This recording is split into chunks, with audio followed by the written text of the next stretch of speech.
கோவில் இல்லை என்றால் தெய்வம் இல்லை, இங்கே நீ இல்லையே கண்ணே நானும் இல்லை.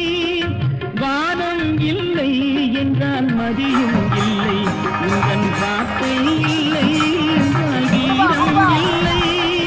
நீ வந்ததால் தானே பூ வந்தது, நீ வாடினால் வண்ண பூ வாடுமே. ராஜாதி கண்ணே கலங்காதிரு, எங்கள் பூ வண்ணமே அன்பு பூ வண்ணமே.